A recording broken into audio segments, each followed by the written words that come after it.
September 16th, regular meeting of the Village Board of Trustees. This meeting is now called to order. We'll begin with the pledge.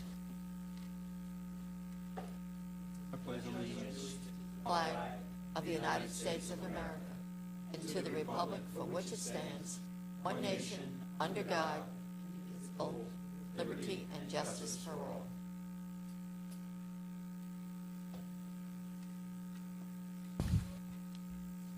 Trustee DeRio?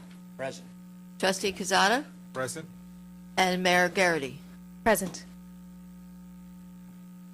Begin this evening with a public hearing in the matter of local law number 7, 2015, entitled Vehicle and Traffic Law Revision, a local law to reiterate and clarify parking regulations on various streets, including Van Cortlandt Avenue and Walden Road. Okay, I just wanted to summarize the law for purposes of introduction. As you know, there are some erroneous spellings and road designations in our code that have been pointed out over the years, and we decided to roll them all into a single traffic vehicle and traffic law revision. The first has to do with... Please don't interrupt. You will have an opportunity to address this. First, there's an illustration of a part of the law on the podium. The first has to do with a clarification correcting the language of the code as it pertains to Van Cortlandt Avenue. A number of years ago, there was some public meeting discussion about changing the law, removing overnight parking along a portion of the street. That law was never enacted, although unfortunately, unbeknownst, the signs had been removed. So the local justice court was having trouble with enforcement of the issue along the street. So we decided to make the clarification clear. And again, this isn't changing the overnight parking, but this is clarifying that the law was never changed to begin with a number of years ago. The proper procedure hadn't been followed. The other issue has to do with location of streets designated for one-side overnight parking. Erroneously, Linden Avenue was placed in the streets for alternate side when in fact it is one-side overnight parking. Another issue had to do with Walden Road. Despite that it was legislated, a clerical error existed where Walden Road was not listed as a street permitting overnight parking, and the signs were in place after the law was enacted, but it never found its way into the list. So that Schedule 25 has now been amended to include the Walden Road overnight parking designation. The last one had to do with time limit parking along Croton Avenue, and the Clinton Place was listed instead of Clinton Avenue, and Palmer Avenue was listed instead of Palmer Place. So those two are now fixed, so the typographical error has been fixed. So those are the roads in question, and again, the law isn't changing, it's just reflecting clarification to making it clear and easier for the town justice court to enforce the regulations. That was my introduction. Thank you. Anyone that has come to address the board on this, kindly provide your name and your residential address. I'm at one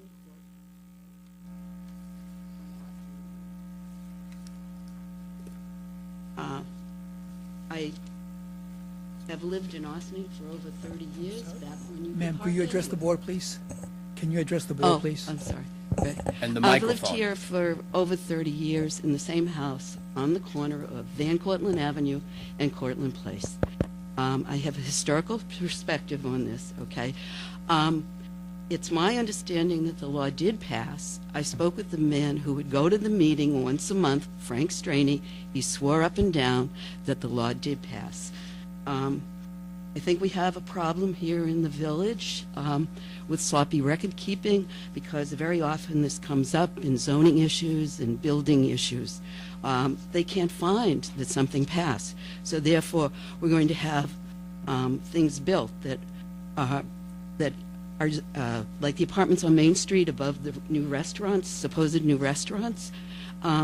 They were supposed to be bigger. than they are. They aren't. The builder put in more units, and Is this related to your concerns about parking? This is a hearing about parking. It's called sloppy record keeping, and that's what we're dealing with.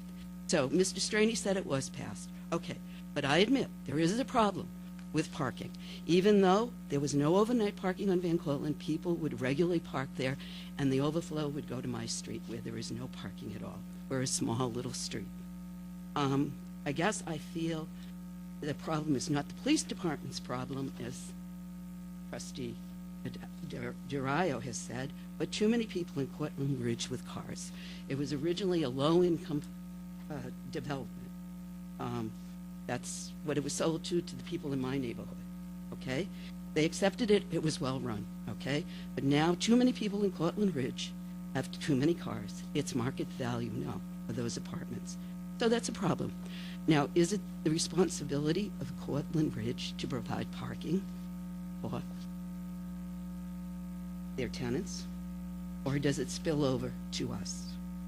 And then the law that we fought for to ban, overnight parking becomes moot, and we now have parking all over the place. I went on vacation 2 or 3 weeks ago, came back, and things were a mess. Okay? People were parked all over the place. They were parked in no parking zones. They were blocking people's driveways. The man who cleans the streets of Austin and goes to work at 2 o'clock in the morning lives on Van Cortlandt, okay? He comes out to go to work, and a car is blocking his driveway. He has to call the police department. The police department says, we can give them a ticket. Well, he wants them towed so he can go to work. So what are you going to do? I mean, it's, you got to look at the safety issues, the school, the kids going up and down there. People throw garbage on our lawn. I've picked up diapers. One of my neighbors just picked up some condoms this week, okay? I went out to take pictures of somebody that was illegally parked at a no parking zone at 4 o'clock in the afternoon, and it was 2 people making out, okay? So, come on. Let's I don't think that's related to overnight parking, though. You please stay on the topic. Okay. Okay.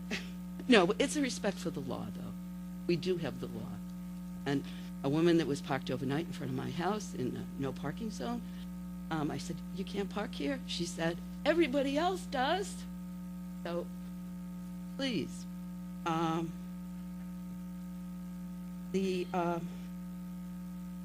streets don't get cleaned, which is related to the overnight parking.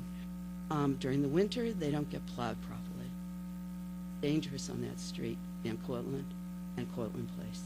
So that's definitely a safety issue.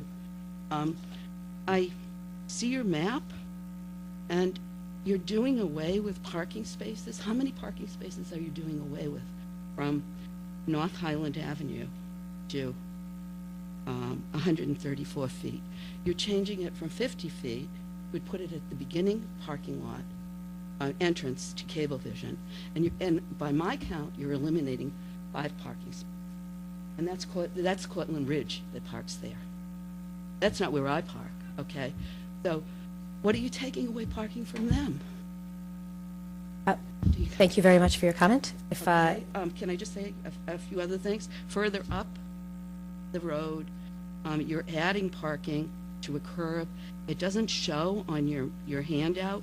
If you actually pace it out, you'll see that they're parking where no 2 cars can get by, never mind 2 buses that go back and forth that road. So the street is narrow. Also, we have rural mailboxes for some reason. The houses do. And the mailman drives up and inserts the mail. He drives on the right-hand side. If he cannot get to the mailbox, it's my understanding, according to postal regulations, he does not have to deliver the mail. If my spot isn't shoveled to snow, he doesn't have to deliver the mail to me. And I believe that Christina Papes said that in her neighborhood, if the snow blocks the mailbox, she doesn't get mail. So if a car is in front of my mailbox, I don't get mail, okay? So, and, you can't get, it's a very difficult problem. So, I don't know. We just have a lot of problems. I wish you luck with this, okay? Could you clarify, I think you've written the law wrong again, because I couldn't understand this. I thought you were changing the no parking in front of my street. I live on Cortlandt Place, and if you look on section 1, the very last part of it, it says Van Cortlandt Avenue, north and west, okay? Okay, so you're standing on north and west from Cortlandt Place. They're actually changing the incorrect name of our street, okay, the place. So that's the change. And it's saying that it was 120 feet of parking prohibited at all times, and then 40 feet north and west thereof. So north and west would put that on Cortlandt Place. North and east would put it on Van Cortlandt. So would you look at that and check that? And why don't you go out and take a look at it, okay? Thank you. And why don't you go and take a look at that narrow curve there? Oh, one last thing from history. Originally, tag parking all the way from Cablevision's first opening to all the way up the hill to, I guess, where they were building houses. It was more than 1,200 feet. There was parking on the curb. Within a couple of years, there were so many accidents there where you want to put parking that they had to make that a no parking zone. Thank you for calling all of these details to our attention. We'll follow up. Thank you. Is there anyone else who's come to address the board?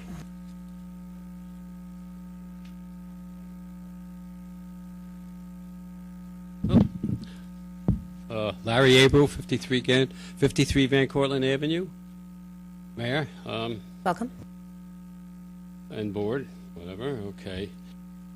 This plan they have now is about the same thing it was about 8 years ago, okay, which is okay to me, except since they put the new signs back up, the tag parking, well, we got another 50 cars there all of a sudden. And when you park your car, you can't even see when you're backing out of your driveway with buses coming down now, you can't see anything until 10 o'clock in the morning. So where are all these cars coming from? I think they're coming from Claremont Gardens or Ridge, whatever it is now, because they're getting too many permits, and there's no parking on the street. So now you can't see. There's going to be an accident sooner or later with those driveways like that, because all the driveways are close and they park bumper to bumper from Cortlandt Place up, all the way up to Claremont Road. There's no reason for that. Something's got to be done. This here, what they have here, was like, I've been there 45 years, and now I got to park, or my daughter comes down from Wabberton Falls, she has to park up the school. Mrs. Cooper told me that when she was on the board. Park up the school. That's a private property. You don't come down and visit your father, and you have to park up the school. So you're still going to have a problem with the parking there because of the driveways are so close, and these people, they just park right up to the line of the driveway, and then you can't see anything. So I don't know what Thank you very much. Thank you, sir. okay? Is there anyone else?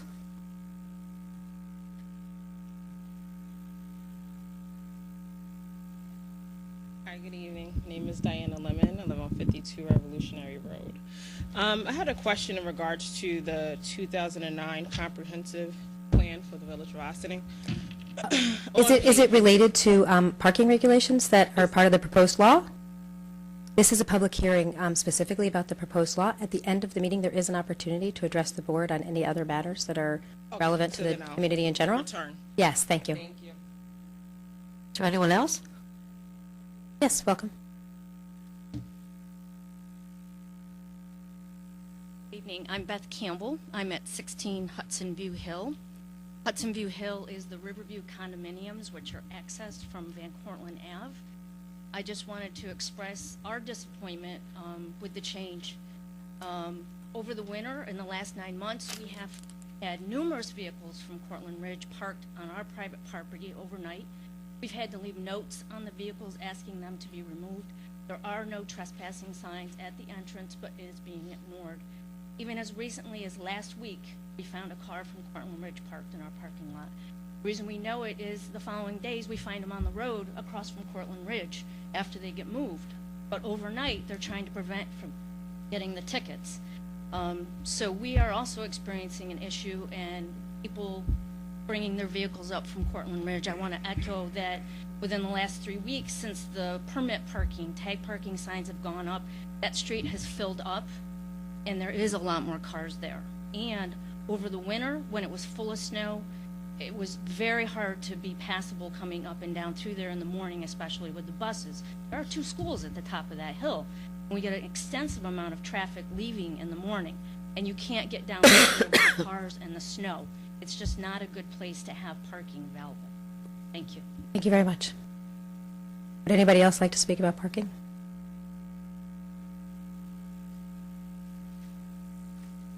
Good evening. My name's Thomas Powell. I live at 45 Van Cortlandt Avenue. I've only lived there for 3 years. I just bought it, so Welcome sorry, to I'm Ossining. not really sure. No, thank you. I'm not too sure about the history of everything, but prior the past few years, it seemed like that people were getting tickets parking there overnight. Then, of course, now it's changed. There's, like everybody else said, there's a lot of people parking there. My concerns mostly are with my mailbox being blocked. It's very hard to access it. The mailman has complained to me quite a few times. Also, it's just garbage. A lot of people clean out their cars and just throw it in my yard, and it's just kind of getting annoying. Also, it's just kind of, I'm not sure what the schedule is for the street cleaning now, because now that the cars are there, other places, because I take the train down, so I drive on Malcolm, I think, and on one side of the street there's a sign that indicates that there's no parking on like certain days of the week from maybe like 8 to 11 or whatever for the garbage pickup and things like that. So if these changes are made, can someone take that into consideration too about having some extra time to have cleanings and whatnot? Thank you. Sorry, thanks. That's good. I do want to just clarify, because this is a public meeting and things are being said on the record, and as the Corporation Counsel indicated at the beginning, and please clarify if I do misstate anything, this is not actually a change of the law. This is a clarification of the law that has been on the books, however, was not accurately reflected with signage until this was drawn to our attention, as it became a bit of a concern with someone who had been parked there, and on the books, you've always been allowed to park there, but the signage didn't reflect that. So this is a clarification. Yeah, the books actually read that overnight parking was permitted for 1,200 feet. That's what it said. Right. All the way up the hill. So signs for no parking were put up without the proper law. Signs which allowed the overnight the parking waiver between 3 a.m. and 6 a.m., those signs were removed without changing the law. There was a resolution brought forward at the public meeting, according to the official minutes, on October 7th, 1997, but that resolution was tabled. It was never taken as far as legislation. It never became the topic of a public hearing. That was discussed at a couple of meetings in minutes. I think our village clerk, Ms. Roberts, was actually a trustee at the time, so she was able to put her hands on the minutes that were officially voted on for the public meeting on October 7th, where that resolution was tabled. But as it stands now in the law, overnight parking is permitted on that one side, north side, in northwesterly direction. It's permitted there between 3 a.m. and 6 a.m. for the first 1,200 feet, even on that dangerous curve. So we're just trying to make sure the signs that exist, especially for the no parking, we're not removing any spaces at all. In fact, we're just, because the tickets had been issued, the town court had contacted us, the prosecutor had contacted us and explained that the court was dismissing all of those tickets because actually the law says you can park there overnight. So we asked that the signs be put back up to reflect the fact that this law was still on the books. So if we would like to take up removing the overnight parking, that would be a different law. Anyone else? Come to the microphone, please, if you have a question.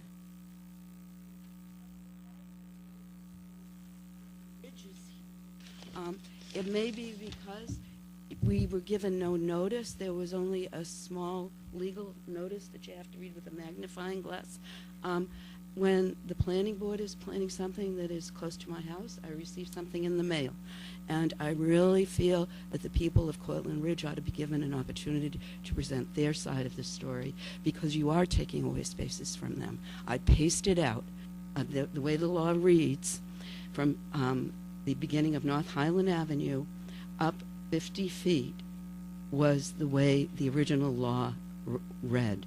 Okay, or that's the way the signage Mrs. is. DiCillo, perhaps we can adjourn the public hearing until our next legislative session and reach out to residents at Cortlandt Ridge and in the adjacent areas, maybe put up a few signs so that people can be aware if they'd like to be heard at the next public meeting. Would that be satisfactory? Does that make sense? That does make sense. Okay. It seems that it's very democratic. need a motion? The other thing is, can we investigate what the parking requirements are for off-street parking at a place that has studio apartments, 1-bedroom, 2-bedroom, 3-bedroom, and 4-bedroom apartments, which is what they have at Cortlandt Ridge. What does Cortlandt Ridge have to do?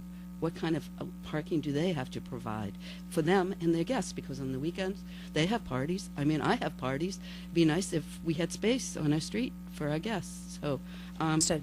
okay. Thank you very much. If I could clarify that as well, as was stated in the record, this was built as affordable housing, and unfortunately, because it was built by the state, they were not subject to our zoning requirements at the time, so we could not force them to meet the zoning, making the off-street parking meet the standards that exist in our code. So they are inadequate under our code, but at this point they're grandfathered in.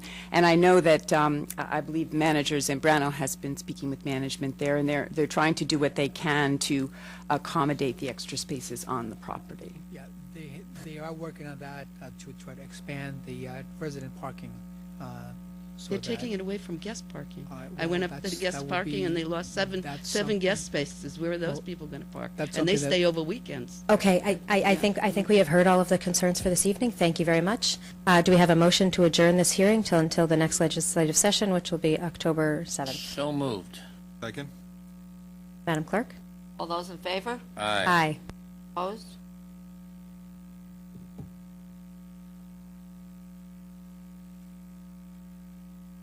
Madam Clerk?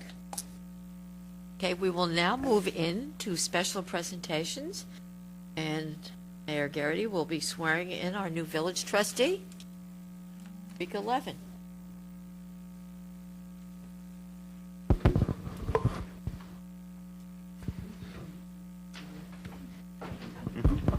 Is Mark coming up? Mark? Someone needs to hold the book.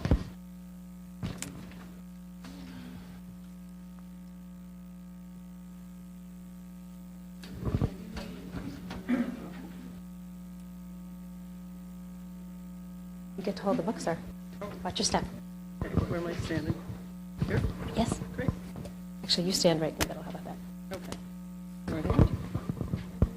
Raise your right hand. Actually, put your left hand on there. So maybe you guys should switch spots. Thank you very much. I'll have some comments about this decision after when we have mayor's announcements. But for now, we'll begin with the official swearing in. Just repeat after me. I, Rika Levin, I, Rika Levin, do solemnly swear do solemnly swear that I will support the Constitution of the United States, that I will support the Constitution of the United States, the Constitution of the State of New York, the Constitution of the State of New York, and Charter of the Village of Ossining, and the Charter of the Village of Ossining, and that I will faithfully discharge the duties and that I will faithfully discharge the duties of the Office of Trustee of the Village of Ossining of the Office of Trustee of the Village of Ossining according to the best of my ability. according to the best of my ability. Thank you. Thank you.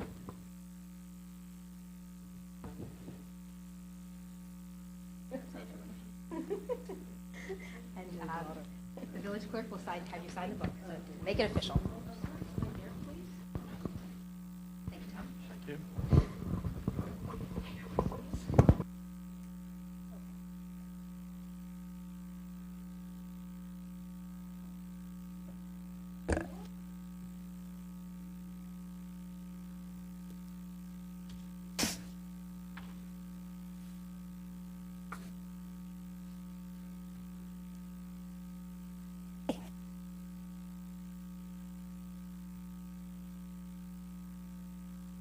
Madam Clerk? We'll move on to mayors and trustees announcements. All right. So let me update people on what just happened before we move on to all of our reports. I'd like to speak today about a couple of items. First, the new addition to the village board, and followed by that, I'm going to speak to the upcoming budget season. Yesterday morning, the Board of Trustees voted during a special session to pass a resolution formally appointing Rika Levin to fill the vacant trustee position that was begun this year by former trustee Omar Herrera. The reason for the timing of it yesterday morning was so that trustee John Codman would be present for the vote. Trustee Codman departed yesterday for a very special birthday vacation to Italy, and we wish him safe travels. And I know he is disappointed he's not able to be here tonight and welcome you himself, but that he shares my sentiments regarding the appointment of Rika Levin to the board and the selection process. My colleagues and I enjoyed the process of interviewing the 9 people who stepped up and asked for the position. Each candidate we spoke with demonstrated a sincere desire to serve the village as trustee. Each individual provided us a different lens through which to view the community and village government, and each would have contributed to the makeup of this board in a unique way. We selected Rika Levin because the wealth of talents and skills she brings will immediately benefit this board and Ossining residents. We found Rika to be not only intelligent, but thoughtful and independent-minded. Chief among her assets is Trustee Levin's career in both the corporate and nonprofit worlds, which have provided her with a depth of experience managing significant and complex budgets. Her master's in business administration from NYU Stern School of Business has served her well, and we look forward to taking advantage of it this fall as we enter budget season. Trustee Levin will be a force in helping this board achieve our goal of improved outreach to the public. In her current position as Director of Marketing Communications at the Nonprofit Community Center, JCC of Midwestchester, she has seen great success in the creation and execution of marketing, communications, and social media strategies. The Board of Trustees is directed by our charter to fill any vacancy on the board by appointment until an election is held. Because there is time to add names to the November ballot, this appointment is through the end of 2015. Last week, all political parties were notified there is a vacancy in this trustee position, which expires at the end of 2016. I hope that all eligible voters will go to the polls on November 3rd and exercise their precious right to vote. Rika, I would like to welcome you formally to the Board of Trustees. Thank you so much. We look forward to a very exciting and successful time with you on the board. As I mentioned, and if you'd like to make comments, there will be a chance. We'll all get a chance after I finish mine. As I mentioned, the village is entering budget season. Taking care of your tax dollars is one of the primary responsibilities of the Board of Trustees. When I speak with community members of all political persuasions, regardless of our positions on international trade or reproductive rights, there is always agreement that we want our tax dollars spent wisely. When the board selected Abe Zambrano to be our village manager earlier this year, it was in part because of his experience as a village treasurer as well as a manager. He brings not only fresh eyes, but also fiscal expertise on how the village of Ossining spends taxpayer dollars. Fiscal discipline, particularly with the tax cap, demands that municipalities make very tough decisions. These decisions are especially challenging when they involve reorganization of a department. This board supports Manager Zambrano and the recommendations he will be bringing forward in this budget process. We know that his priority is ensuring that taxpayer dollars are spent as efficiently as possible to serve the needs of village residents. The importance of diligent oversight during the budget process was a core consideration as we interviewed candidates to fill the trustee vacancy. Trustee Levin's years of experience managing budgets is part of why she was selected for the appointment. We look forward to bringing her up to speed on the status quo, as well as proposed recommendations for Manager Zambrano. The question I ask of any budget is this: does the way we spend our money reflect our values and priorities? The board and this village manager value providing excellent services to our residents, streamlining village government to make it as efficient as possible, and making our departments accessible and user-friendly for the public that we serve. As your mayor and as a taxpayer, I know that the budget currently being crafted by Manager Zambrano and the departments he oversees will reflect these priorities, with the goal of not only staying within the tax cap, but improving the services we provide to village residents. My colleagues and I on the Board of Trustees look forward to a rigorous review this fall of the manager's proposed 2016 budget. With that, I will ask if Deputy Mayor Quesada has any comments. Yes. I'm going to echo what Mayor Gary just said in regards to a budget season. Last year when we did this process, I remember we had the 2% cap plus an additional percent that we needed to save going forward, because that was coming from our governor's office. And every year for the next 3 years, we have a goal to accomplish. That is to serve best budget that we can have for the residents of the village of Ossining. Going back to the process of bringing a new manager to work with us and to work for the village, he elected Abe Zambrano because of all the knowledge that he had being a treasurer before. That was one of his pluses for this. So as a board member, I will support all the decisions that we have to take sometimes, and even at the end of the day, it's our decision to make as well when we move forward with the money of the residents. And I'm also a taxpayer here. I also own a residence here, so I am being affected at the end of the day as well. So and it's going to be tough. It's going to be tougher. A lot of stuff and a lot of regulations that's coming down from Albany. We are looking to see what is best for everybody in the community. So, thank you. Trustee Levin? Not much to say except thank you for the opportunity that I'm being given to do the best I can to serve the public.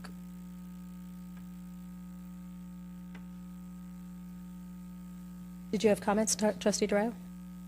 Yeah. I am very pleased at the choice that the village board made. Our newest trustee has exactly the qualifications that this board needs going forward. We need somebody with an MBA, and we desperately need somebody who has a background in marketing. It's exactly what this board, as all of us agreed, will be very important to implement the vision that this leadership has decided is the way forward. So I welcome you, and I am very happy that you will be making budgetary decisions and helping to brand this village as a destination for people to raise their families, to open their businesses, and to visit, recreate, and shop. Thank you for that. We will move on to administrative reports. We'll begin with Village Manager Abraham Zambrano. Well, thank you. Good evening, Mayor and trustees. Trustee Levin, welcome, and I look forward to working with you. along with what the mayor just mentioned and Trustee Quesada, actually, as far as the budget is concerned, we are actually working on the requests from the various departments. Actually, today we set the date in which I'm going to be reviewing the individual departments' budgets with the treasurer and the deputy treasurer, as well as the department heads. And we are hoping to be able to give you a schedule of the proposed work sessions for the budget within the next couple of weeks also. I know that everybody's schedule is pretty tight, but we'll work with you on the dates that we circulate. If you have any conflicts, please let us know as soon as possible, so that we can in fact make those necessary adjustments, so that we can so that you can be available. Another item that I wanted to mention is also earlier today I met with the local grassroots group, Community Voices Heard, and they actually voiced some concerns to me earlier today. But the message that I want to actually broadcast is really, I welcome any and all groups in the village to contact me so that we can address any of their concerns. Not only for the groups themselves, but actually individual citizens that have any concerns. I have an open door policy, and you can contact me and certainly make time to meet with you and listen to what you have to say. The other thing I wanted to mention this evening also, if you can turn to the tonight's agenda, and that's the calling for the public hearing. We're going to be applying for a CDBG grant. There are several projects that we would like to apply for this grant for the village, and also the way the New York State has this particular grant process this year. Any community, any non-for-profit in the community is wishing to apply for the grant, the village has to serve as the lead agency. So IFCA will be also applying, has given us a list for some projects that they will be applying for. Everything will be funded through the village, as well as the Outstanding Children's Center will be also applying for a grant. Again, we're going to hold a public hearing if the board approves the resolution to hold it at the October 7th board meeting. This is time sensitive because the application is due on October the 23rd. So if we have the public hearing on the 7th, that will give us enough time for us to include or incorporate all the public input that we have in the application. Thank you. That's all I have this evening. Thank you. Move on to Corporation Counsel, Lori Lee Dixon. Thank you.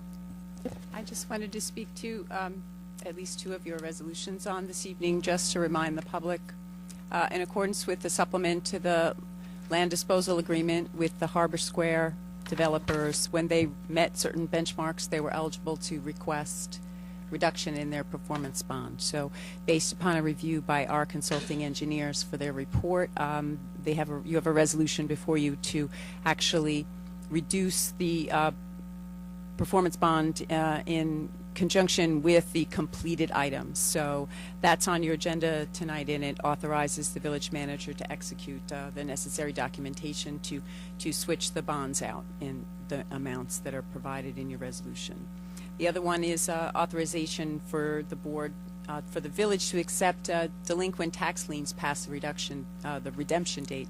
The New York State statute, New York State Real Property Tax Law, Section 1110, permits the village treasurer to collect tax liens up to the point of the redemption date. It's always been the policy, based upon legal opinion, that you take formal action before accepting payments of tax liens beyond the redemption date.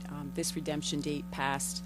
Actually, there are a number of delinquent tax liens on here. These were 2009 real property tax liens. So in the case of the state statute, it requires them to pay the tax liens in reverse order. So there's no chance that there'll be a remaining tax lien when you accept this payment. So the applicant has come forward and has shown sufficient evidence that they can afford to pay off in full the taxes. So based upon this resolution, that item will be formalized into action, and the treasurer can accept those taxes for payment. So it's always a good thing when a property owner can redeem these from our foreclosure list, and we can remove them from the in-rem process. So I thank you for adding that at the last minute. I know it was a request that came in the last few days, but I appreciate the effort to put it on for tonight's agenda. Thank you. Captain Craven? Good evening. The chief apologizes he couldn't be here tonight. He's attending a ceremony for two of our officers who are being honored in another organization. He just wanted me to pass on that we handle about 3,000 calls for service in August, and in mid-August, our 5 officers who graduated from the police academy in June completed their field training program and are now manpower on our streets and riding cars. Also wanted me to speak briefly about the officer passed resolution tonight. Taking a transfer, Officer Pavone, 12-year veteran, mostly in the Rochelle Police Department. He's extremely qualified, extremely well trained. Not a lot. Thank you. Move on to Fire Chief Matthew Scorduzio. Good evening, Mayor, members of the board. Good evening. First of all, I'd like to start off by congratulating you, and we, the fire department, look forward to working with you in the near future. Thank you. To date, the fire department has responded to 455 alarms. The month of October, as usual, is Fire Prevention Month. The week of October 5th, that's when our fire prevention officers will be in all our elementary schools, teaching all the youngsters the fire safety. Also, just a friendly reminder that when the clocks change in November, please remember to change your batteries as well with the clocks. Everybody's safe. Thank you. Thanks, Matty. Thank you. We will now move on to Village Engineer Paul Fraioli.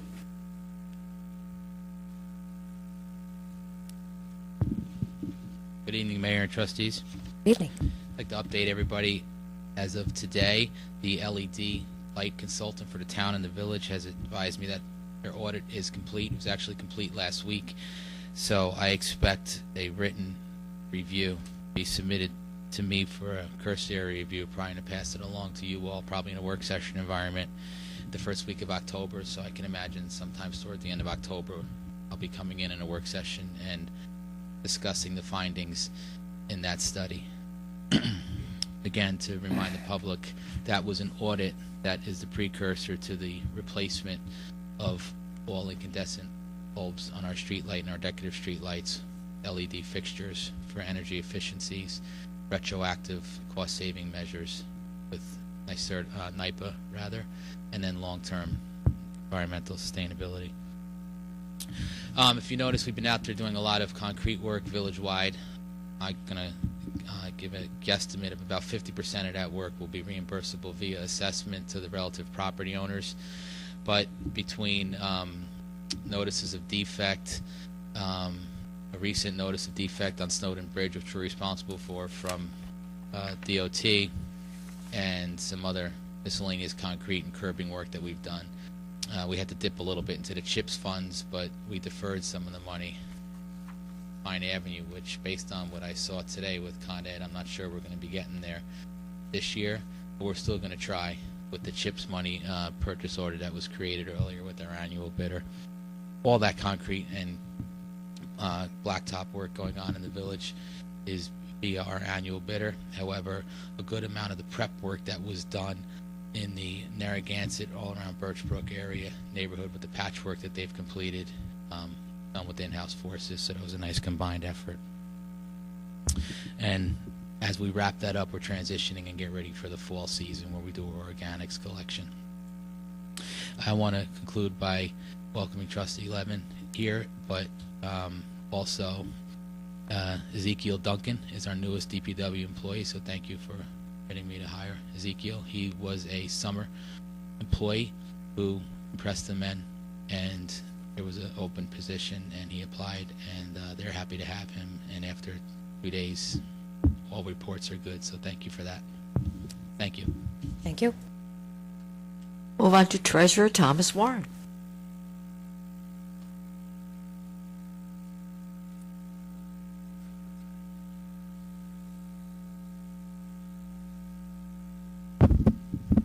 Good evening, Mayor, members of the Board of Trustees, and welcome Trustee Levin. Tonight's legislative agenda also includes a resolution to amend the village's adopted investment policy to substitute People's United Bank for Citizens Bank, which corresponds with a change in banks that occupy space at the Stop and Shop supermarket at Arcadian Shopping Center. And also, I also would like to thank the board for considering the resolution tonight to allow the taxpayer to redeem the tax lien that was past the redemption date. We continue our efforts to collect the remaining unpaid 2015 village property taxes. There is about $393,000 outstanding at the end of August, which is only 1.8% of the tax warrant for 2015, and is better collection rate than what we were at a year ago. And there's also unpaid tax liens of about $301,000. Together, the current year taxes and the tax liens are about $234,000 less than the amount that was outstanding as of this time a year ago. In August, we received our second quarter sales tax distribution from the county at about $907,000, which unfortunately is down 2.43% from the amount received for the second quarter of 2014, but it's less of a decrease percentage-wise than the first quarter 2015 payment.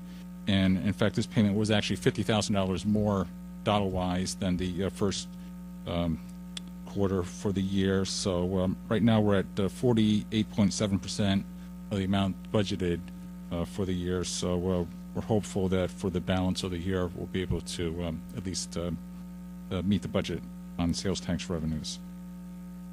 As was mentioned, it's budget season, and the Finance Department is working hard to process the budget submissions from the department heads with the goal of getting the department head budget to the village manager by October 1st so that we can start meeting with the department heads first week in October. And finally, I wanted to talk about our annual bond and note issue. We actually moved the date of issuing bonds this year up about 6 weeks in order to try to get this process away from competing with our time from working on the budget. Much of what we had to do is work on the official statement, which is a prospectus to investors with a lot of information and facts about the village, as well as a lot of legalese to try to attract investors for this issue. The bond this year is going to be $740,000, which is smaller than what we traditionally issue. $740,000 is for tax surcharge claims and for the six-wheel dump truck that was authorized in the 2015 capital budget. But the big part of this issue is a bond anticipation note.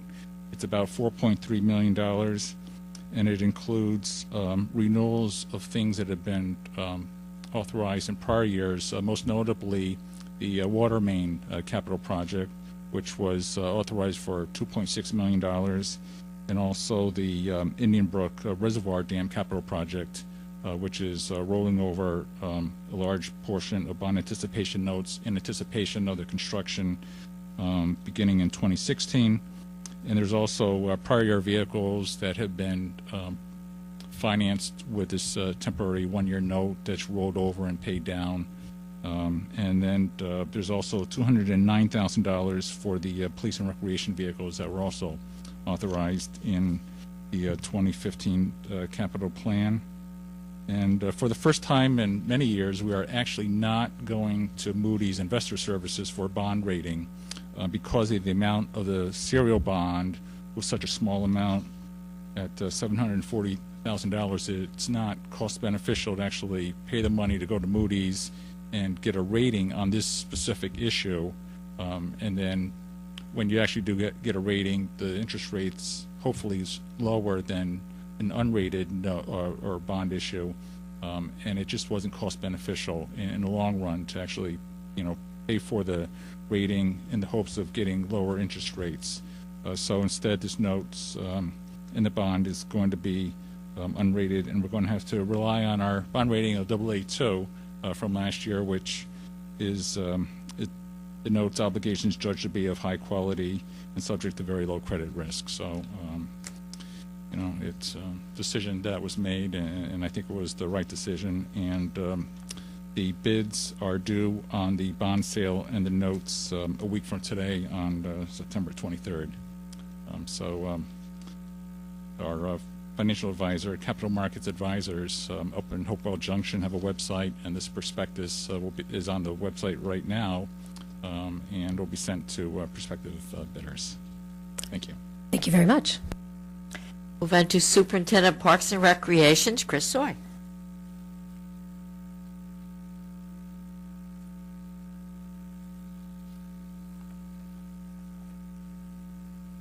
Good evening, Mayor, trustees. Good evening. Welcome, Trustee Levin.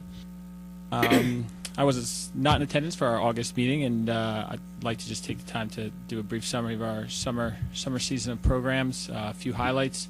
Our day camp program, we served 428 campers across 5 day camps. We ran an after-camp program where we had 43 registered participants. We didn't have any significant operational issues. All camps ran well.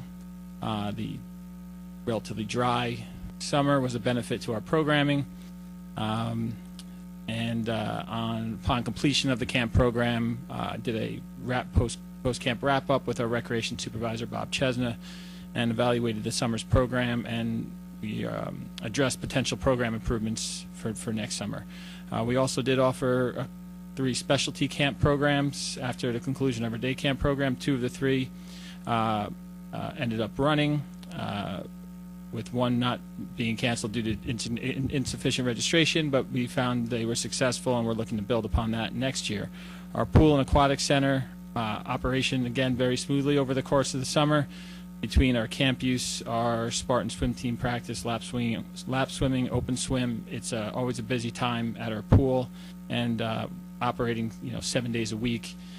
Everything, I want to congratulate our staff for overseeing the aquatics this past summer, and everything ran smoothly. For our fall programs, planning went into full swing during the summer. Our fall 2014 program brochure was posted online and made available to the public on Friday, August 14th. We did introduce a few new programs. Some art classes and creative workshops were added for the fall season. Fall program registration began online on September 1st and in person on September 8th. Registration has been strong up to this point. Again, with our Learn to Swim program doing very well and almost to full capacity. Registration still remains open, so I encourage anyone looking to register as soon as possible. Most programs will begin next week, so again, you can take advantage of the online registration or come into the community center to register. Parks and facilities. I continue to work closely with Park Foreman Larry Brew on coordinating general maintenance and upkeeps of our park grounds, athletic fields, and assigned areas of the village. I did complete a fall athletic field and facility assignment for our department programs, as well as working with Ossining High School varsity teams that utilize our facilities, and the community youth sports organizations. Just a special event reminder coming up. We have our Fall Family Fun Day on Saturday, October 3rd, and that will be at Market Square from 10 a.m. to 1 p.m. So this is a free event, and we hope to see everyone come out and enjoy the nice fall weather and this time of year, and see everybody at the Fall Family Fun Day. Thank you. Thank you. Might I just make a brief announcement? I would like to thank the police department. On primary day, we had an impound which came upon us as a surprise, and Detective Ferreo and Officer Camp were kind enough to come on Friday morning and return the bags down to the Westchester County Board of Elections warehouse in Ardsley, and I thank them for their professionalism. Move on to organizational announcements. Is there anyone here who would like to? I actually have an organizational announcement. Oh, okay. For anybody who's watching the program live or very soon after, I will let you know that tomorrow evening, Thursday, September 17th at 6:30 p.m. is the September screening for the Ossining Documentary and Discussion Series. As always, it is free and open to the public. This month's film is War on Whistleblowers. It will be followed by a panel discussion, which is always an interesting exchange with experts who have position or experience on the topic at hand. In this case, we have two journalists, one of whom is Don DeBar. Folks in Ossining may recognize that name and know him. We also have Hezi Aris, who is a radio host with the Yonkers Tribune, and Esha Bandari, who is with the American Civil Liberties Union. So it promises to be an interesting discussion, and I encourage you to please join us again at 6:30 at the Ossining Public Library tomorrow, Thursday, September 17th. Thank you. Do we have any more organizational? No? We'll move on to Village Board resolutions. Is there anyone to comment on any of those? Not seeing anyone, we'll move into our approvals. Resolved that the Board of Trustees of the Village of Ossining hereby approves the minutes of the September 2nd, 2015 regular meeting as presented. Do I have a motion? So move. Second. On the board? Madam Clerk? All those in favor? Aye. Opposed? Resolved, the Board of Trustees of the Village of Ossining hereby approves the minutes of the September 9th, 2015 special meeting as presented. Do I have a motion? So moved. Second. On the board? Madam Clerk? All those in favor? Aye. Aye. Opposed? Resolved, the Board of Trustees of the Village of Ossining hereby approves the minutes of the September 15th, 2015 special meeting as presented. Do I have a motion? Actually, I don't believe that we have a quorum to be able to vote on that, because Trustee Durayo is not present and John Codman is not present tonight. And Trustee Levin was not We will present, table nor was she that. at the time a trustee. May I have a motion to table? Please do, thank you. Second. All those in favor? Aye.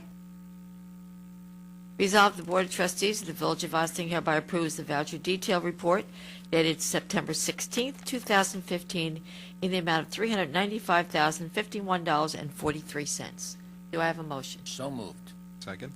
On the board? Madam Clerk? All those in favor? Aye. Opposed? Now, are we going to do the resolutions for our police officer? Yes, we will pass the resolution. Okay. Written. Resolved, the Board of Trustees of the Village of Ossining hereby appoints Andrew J. Pavone, a fourth-year police officer in the Village of Ossining, effective September 28th, 2015, at an annual salary of $91,519, which is a fourth-year salary. This appointment is subject to a 52-week probationary period. Do I have a motion?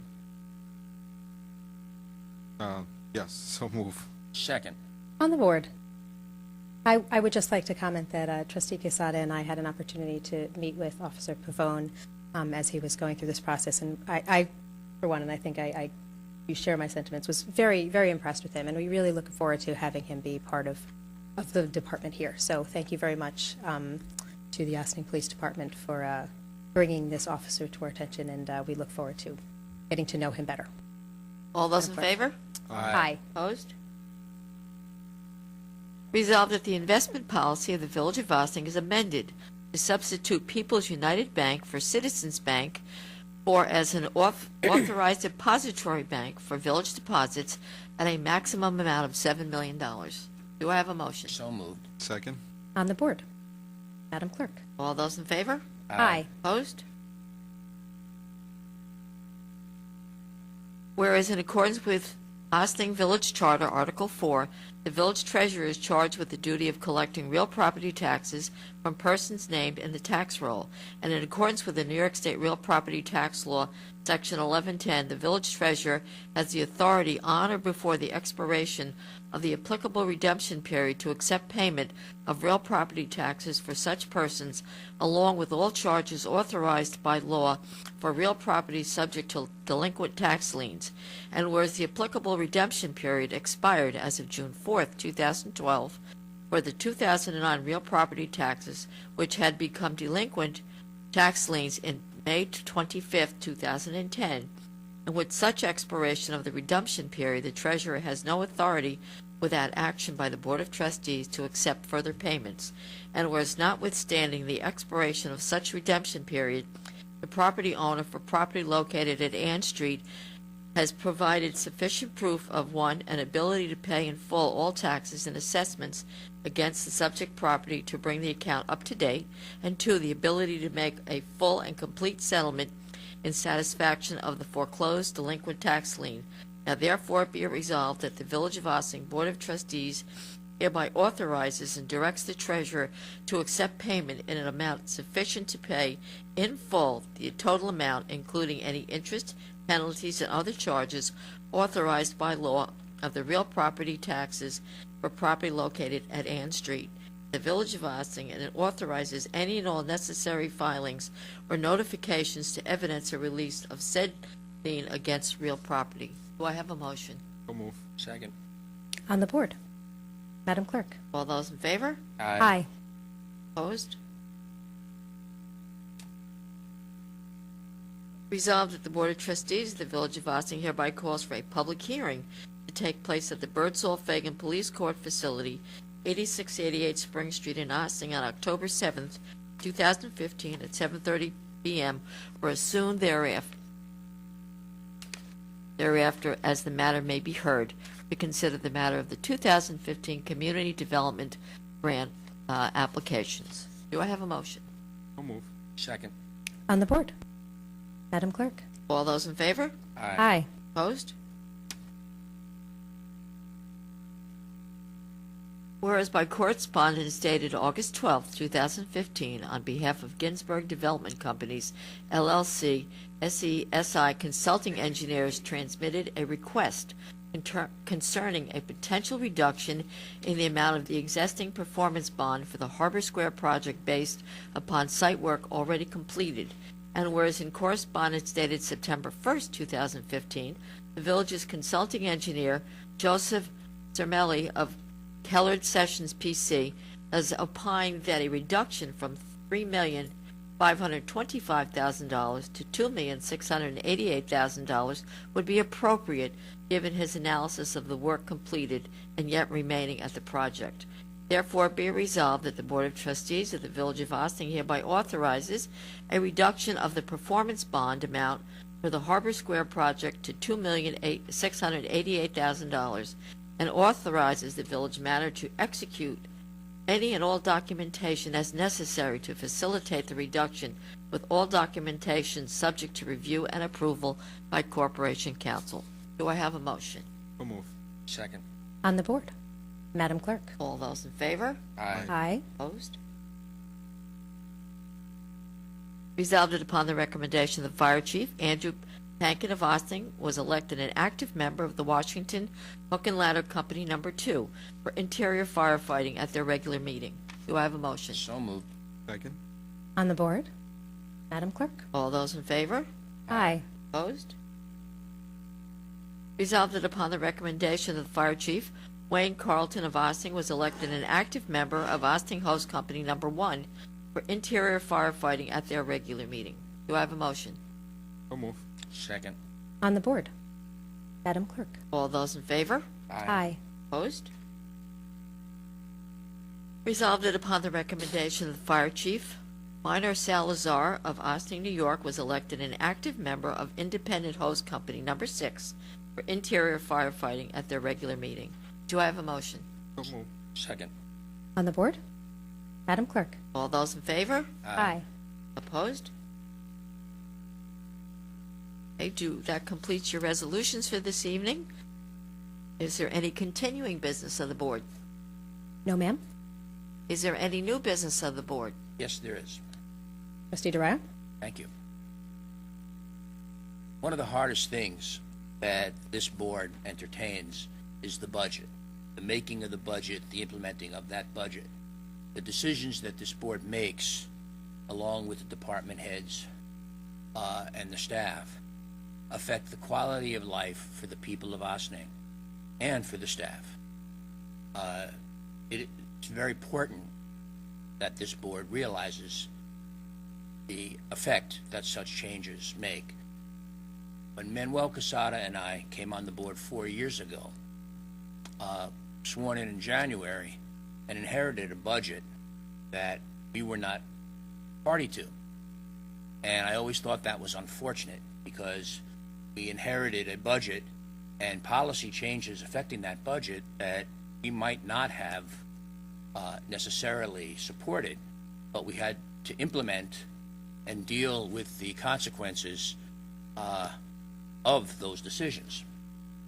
And I thought way back 4 years ago that someday, many years from then, when I decided not to be a trustee anymore, that I would make sure that the person that would be replacing me would come on the board for that budget period, so that their first year as a board member, they would be administering a budget that they participated in.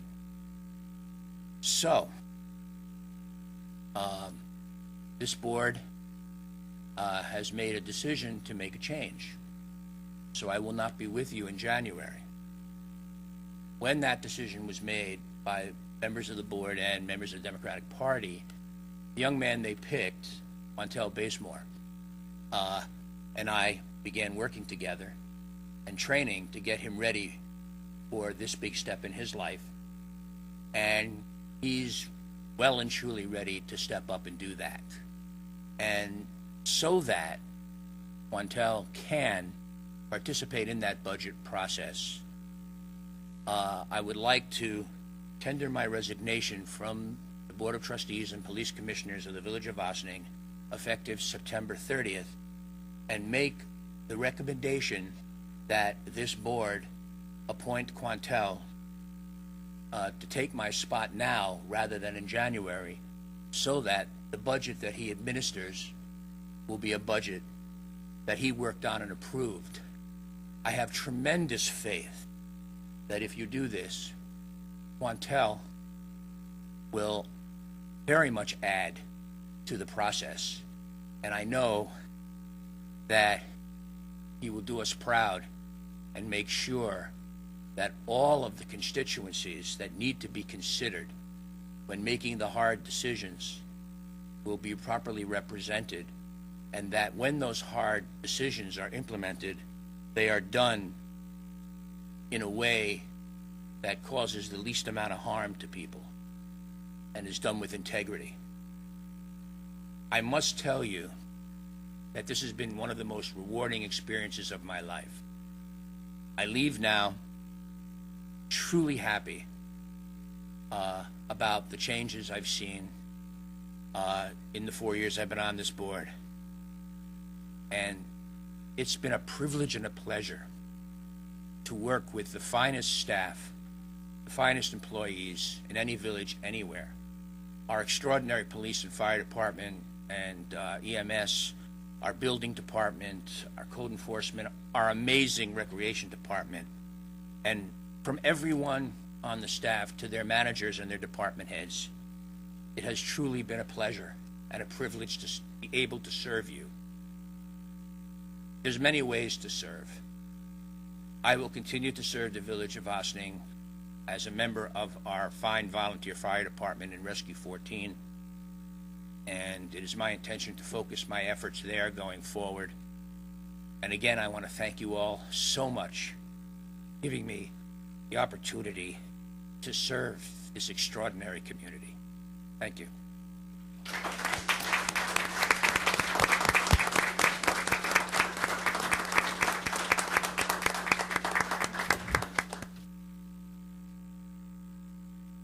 I may. Sada? 5 years ago, I met Bob DeRayo, almost for the first time, to run for something that I was not ready at that time, and I'm still not ready. I don't think I ever be ready for something like this. I love what I do.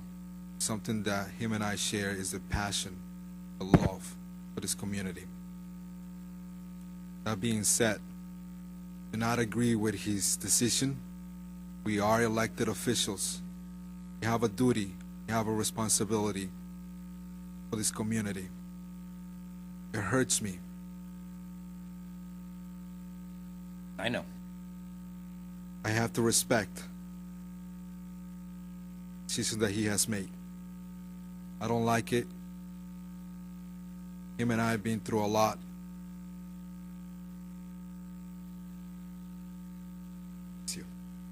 Thank you, Manuel. Was my brother. Indeed. Now and forever. Thank you, Bob. Yeah. Well, Mr. Durayo, that was beautifully stated. Given a lot of yourself to this community, in many ways, particularly here, Chair. Steve Durayo let us know of his intentions yesterday, and it was too late for us to have a conversation with Steve Codman before he went out of town. So I spoke with Corporation Counsel.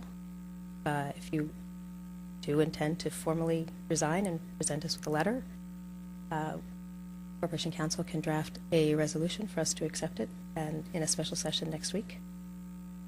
And when Trustee Codman returns from his trip, then the board will deliberate on how to fill that vacancy, as we are directed to by the. Thank you.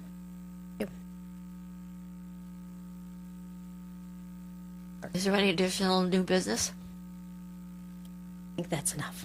You do. We'll move on to visitor recognition.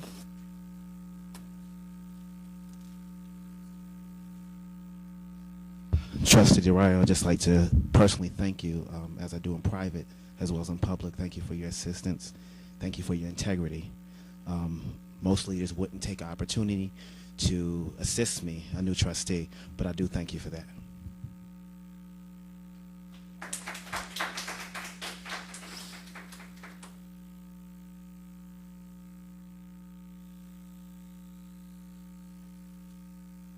Welcome again.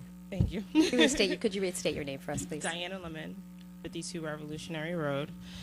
And my question was in regards to the comprehensive plan in 2009. When I was reading it online, it said that the village board committed to reviewing this comprehensive plan every 5 years. So I was looking to see if in 2014, if it was reviewed, and if so, where? Well, thank you very much, Ms. Lemon. Well, Manager Zambrano was not here in 2014, but a few of us were. It's not something that I recall us taking up in a formal manner. It is something that is constantly in use and being reviewed. I will say that we have had discussions at this stage with the planning board to discuss, are there tweaks to our zoning regulations that we may want to make now that we've seen the zoning regulations are determined by the comprehensive plan. Now that it's been in place for several years, are there some tweaks that we'd like to make? And we are bringing some to be considered among the land use boards. Thank you very much for following up. But that doesn't really answer, or the plan in itself was said that it was going to be reviewed every 5 years. So the complete plan, I know you're talking about zoning, that's a portion of it. So the whole plan, when is the plan for that to be reviewed? Please, Mr. Casetta. It's actually a very good question. Is that something? No, and it is, because it is actually part, if you go back into last year's trustee goals, the board trustee goals, and this year, some of those stuff, we have complement those ideas into what is going on right now. One of the biggest portions of the comprehensive plan was the two-way street on Spring Street and Main Street. Correct. That was part one. Right. The other part of that is actually centered within Market Square as well. Okay. So those are ideas that were brought up by the comprehension plan, and through the years we've been implementing little portions here and there. Now we have not had the opportunity to go back and revisit the whole plan as itself. Right. Due to a lot of things been going on at the beginning of the year. Unfortunately, it takes a lot of time. It took almost, I want to say, more than 5 years to go through that plan. So we revisited. That's something that has been in our minds. I think we have talked about that. That we have to go back and see what is essential now that has changed from 2008. Because a lot of things have changed. So those are things that we have to. What is relevant and what is irrelevant to what is going on right now, and what we see Austining going moving forward. Right, So- like for example, Correct. in the affordable housing section where it talks about Snowden House and the extension that is set to expire in 2016, which is coming up. So, is that a discussion? Is that something that is being talked about? Thank you for calling that to our attention. And that's something that we definitely, I think timing is everything, obviously. Right. Like I mentioned to you before, we have talked about that, and I know sometimes talk is not enough. We have to put those actions. That's something that this board, I think, speak for myself and the rest of the board, is we'll be start looking into more details and more critical portions of that comprehension plan that has changed or modified through the years. So I hope when that comes up, we definitely will have the input of the community. So, but we'll definitely we need community's help to see where's the community from 2008, where is it going from 2015, moving forward for another 5 years or maybe 10 years. So hopefully that will sort of answer your question in a way. Thank you. Okay, that's good. Thank you. Is there anyone else who's come to address the board? State your name, please, sir. Robert Nichols, 119 Spring Street, Austin, New York. Welcome. Hey, I am a proud parent of a first grader this year. He catches the bus between Spring and James. Now, in Spring and James, there's 2 stop signs going north and south up James. I don't think it's north and south or east and west. Oh, doesn't matter. But there's no stop signs going up and down Spring Street. And that's a major bus stop for Brookside, Claremont, and some of AMD. There's no stop sign, no yield sign, no school. There's a school zone block ahead of Park School. So I'm looking maybe in the morning of the hours of that the buses run. 7:30, 8 o'clock in the morning. My son gets on the bus at 8:40. He gets off at 3:40. So within that hour and a half period, maybe a police presence, some signs or something that could slow the traffic down going at intersection, that square, that box. It's very dangerous, and I think just an accident waiting to be happen. I will definitely defer to our public safety officers and our village engineer, but I'll tell you, Yes. I live at a corner that's a bus stop, and I have children that have to cross as well. And now that my son goes to Claremont, he doesn't actually need me to take him to the bus. He's a big boy. So my rule with him is we don't have a stop sign on Clinton Avenue, which is a pretty, people kind of speed there on their way to work. So he gets to cross the street when the bus comes and the sign comes out. And the bus driver I was told crosses that. him. And yes, I can understand that. I can agree with that. But when I was a kid, I used to take the public bus here in Austin, and the bus used to be on William and Spring, right on the corner of Park School. And we also had the 4 stop signs, and we had a school zone that tells you you can only drive 15, 10 to 20 miles an hour. When you move that one block up, that completely changes everything. And I can't agree with that. When the bus comes, but what happens when the bus is not there? When the bus don't show up? I mean, you have kids on all 4 corners, and all it takes is one day for a kid to see his friend, and a parent to play and take off across the street. Okay. And then, Thank you for sharing your concerns, Mr. Nichols. Thank you. Appreciate it. Have a good night. Thanks, Sure. Bobby. Is there anyone else who's come to address the board? Ms. Marie? Yes, Nadine Murray. I just want to ask Chris about open swim night. Swimming doesn't start to 7 o'clock for open swim? Okay, now, if you got a child that goes to school and at 7 o'clock, it's kind of late for open swim. There's no way for open swim to start earlier? Because the rec closes at what, 10, 9? Chris doesn't have a microphone, but is this because of the Spartan swim team practice that takes place in the afternoon? And swim lessons?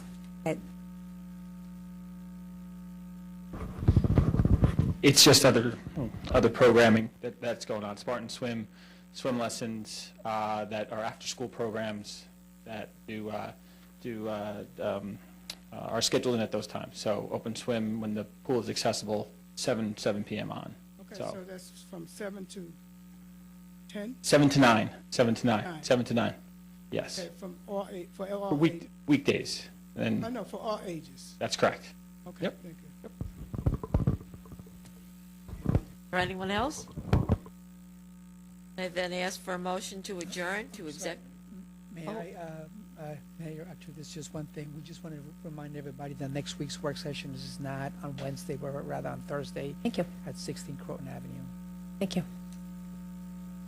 Madam Clerk, did you have any other comment, or shall I? No, I. And also, we are requesting that the board go into executive session to discuss litigation. Is there a motion to go into executive session for legal counsel? So moved. Second? All On those the in board? favor? Aye. Aye. Aye. All right. With that, thank you very much for joining us for this evening's meeting.